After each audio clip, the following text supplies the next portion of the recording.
Load a barbell up to 600, and I bet you won't budge it off the ground. Throw a pair of boxing gloves on with me, and I bet you won't make it out of the first round. You want to have a pie eating contest, and you'll end up with a frown. You want to do battle raps with me, you'll end up sounding like a clown. I'm unbeatable, undefeated, I am the greatest. This should come as no shock. I got size 13 Reebok wrapped around my sock. This is Mark Bell from SuperTraining.tv, Super Training Gym, the strongest gym in the West, answering more questions today for the Power Project, brought to you by HowMuchYouBench.net, The Slingshot, the only strength magazine in the world, thepowermagazine.com. This particular article, or I should say varticle, video article, which is better than a sharticle, is for bodybuilding.com. And I get a lot of questions about CarbNite, how I lost weight, and yada, yada, yada, and carbohydrate backloading. So we are going to discuss that in detail right now. First of all, I went from about 330 pounds to about 280 pounds using the paleo diet without any real strict alteration. I just followed the paleo diet by Rob Wolf. I then prepared for powerlifting meet, got myself back up to around 295, which is often what you do for powerlifting. You bloat yourself back up. Just wanted to be as heavy as I possibly could, and I end up having a tragic tumble with 1,085, and that set me back in a major way. And I said, you know what? I can't lift right now. I'm not strong. All I am right now is fat. And so I need to make some changes. And that's what I decided to do CarbNite. I started to talk more with John Kiefer, the inventor of CarbNite and Carbohydrate Backloading. And also got a lot of help from Jesse Megamind Burdick. And in discussing what type of diet to do, these guys said, you know what, commit to CarbNite. Don't worry about carb backloading for now because you simply have too much body fat on. We need to strip you of some of that body fat. And so I thought I would just do a couple cycles of CarbNite, and voila, you know, I'd be down 20, 30 pounds. It didn't work that way. It did come off fast, but I had to really work at it, and it was a constant work in progress. CarbNite is a ketogenic diet where you only eat carbs on the last day of the diet, which is the 7th day. So you go Monday through Sunday, and then Sunday night, starting at around 7 o'clock until you go to bed, you can eat basically whatever you want. Now, again, because I was coming from a fat boy body, I had to be pretty strict in the beginning with that. I would say that I did CarbNite for about 3 months. How strict was I on a scale of 1 to 10? If I had to rate myself, I'd say in the beginning I was probably a 9, and as I moved on, I was probably more in a 7 to 8 range. I was probably on the diet strictly 80% of the time. I would have a little bit of carbs here and there. Wouldn't necessarily cheat and eat like a donut or anything, but you know, you have little snacks and things like that, protein bars and things that kind of throw you out of a ketogenic type diet. But CarbNite worked really well for me.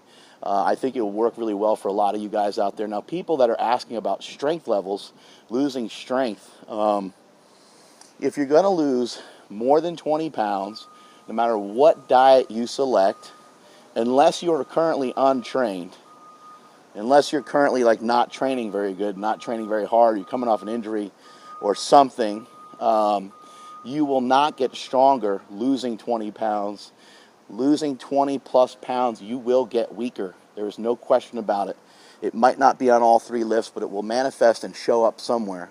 If you lose 40 pounds, you'll even be weaker. If you lose 50 pounds, you'll even be weaker. As you lose that weight, you are losing leverages.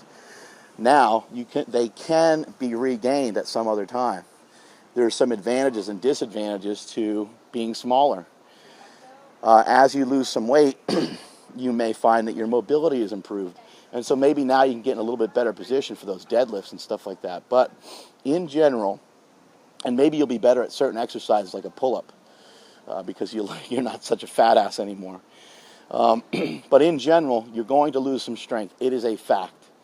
period, end of story. It doesn't matter what diet you follow. So I just want to make sure that that is very clear. A ketogenic diet is a diet that is absent of carbohydrates, and you're trying to get your body into a state of fat burning, basically. By not eating carbohydrates, your body is now utilizing its own body fat or its own fat supply as energy. That's the basic concept. I'm not a scientist. I don't know all the definitions and all the research behind it, but I know that it works.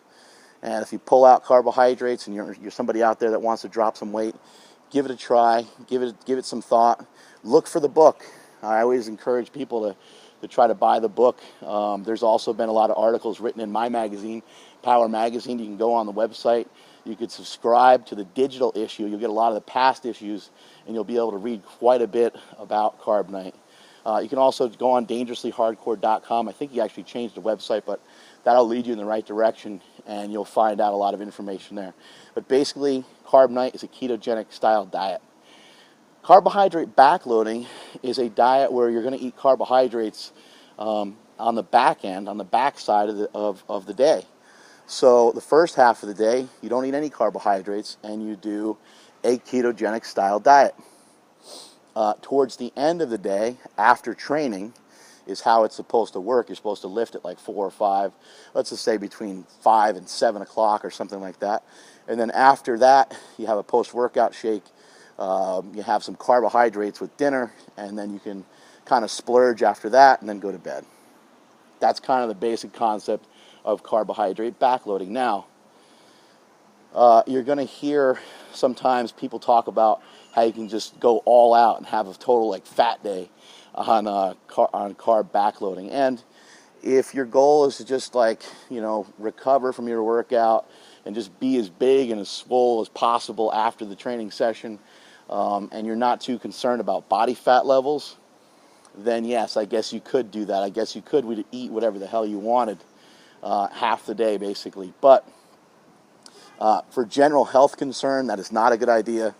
If your health is compromised, so will your strength, so will your lean body mass be compromised as well. So I would urge against that. I don't think that eating a donut is going to be beneficial to anyone striving to improve any of their fitness goals. Now, having said that, can you have a donut here and there? That's why we train, isn't it, right? Most of us like to eat. Most of us like to eat some pizza and throw down a donut here and there, a Pop-Tart, something like that. And if you can't live a little with some foods like that, then what's the point in busting your ass in the gym so much?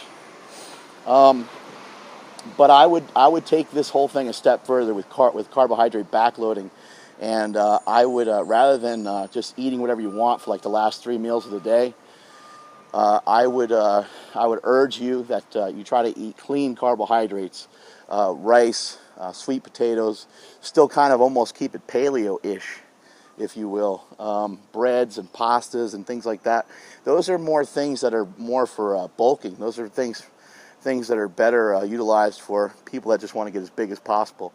Now, I will say this too about performance. When it comes to performance, in my opinion, you cannot be absent of any macronutrient. I'll say it again. When it comes to performance, unless your performance is to be on a bodybuilding stage, then things are a little different, and things are going to be different for each guy. You know, bodybuilders sometimes pull out carbohydrates and fat in their final preparation for a bodybuilding show. But that's another story for another day, and that's something they do for a very short period of time. Bodybuilders also effectively use ketogenic diets for short periods of time, and they normally do a standard bodybuilding diet, which is basically just carbohydrates, high amounts of carbohydrates, high amounts of protein, and low amounts of fat. And if you're looking for performance, if you're a CrossFitter, if you're new to strength training in general, and you just want to get bigger and you want to be stronger, then I do not think you can be absent of any of the macronutrients. So having said that, you're going to want to back to what I was saying. Had a phone call there. Sorry for the interruption. And also, I saw a drug deal go down like right over here. I think the guy like put something in there or something along those lines. You're shooting the power project and you're out and about on the streets. as I am your ear to the street, so to speak. You see some things here and there. Anyway, more power to him, right? Who wants a regular job? So again, we're talking about performance, talking about strength, talking about gaining muscle mass. It's my belief that you are not going to want to be absent of any of the macronutrients. If you are a fat person and you need to lose fat, I mean, don't be afraid to say the word fat. You hear everyone's like so cautious about saying, oh, you know, don't eat that, you'll get fat. Like to their kids and stuff. What's so hurtful about saying it? I know that it sounds mean, it sounds a little bit rude, but it's the truth, right? How else do we get the point across other than to say that you'll get fat and unhealthy from eating these things? So just embrace it. If you feel like if you look in the mirror and you think you're too fat, then perhaps you're too fat.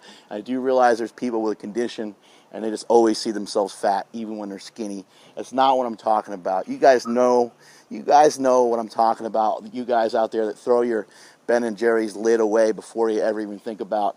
You just throw away the lid, you sit down, devour the whole thing. You never even think about putting half of it back or saving some for later or anything like that. So if you feel like you're too fat and you need to make some changes and you need to look like you work out more, you need to look like you train, then you're probably going to want to pull some carbohydrates out of your diet. But have a plan. Have a goal. A goal is something that you set for yourself but has a timeline attached to it. And so make sure that you're setting some sort of timeline to it so that way when you reach your goal, you can move on to something else. With CarbNite, you can do CarbNite for, you can do about 6 or 8 cycles of CarbNite. And then after that, you can start doing carb backloading, or you can move into a bodybuilding style diet. You can switch things up a little bit. So there you have it. There's some of the differences between CarbNite and carb backloading. If you feel like you're too fat, then try CarbNite. If you feel like you're too skinny, then try Carbohydrate Backloading. That is it from supertraining.tv.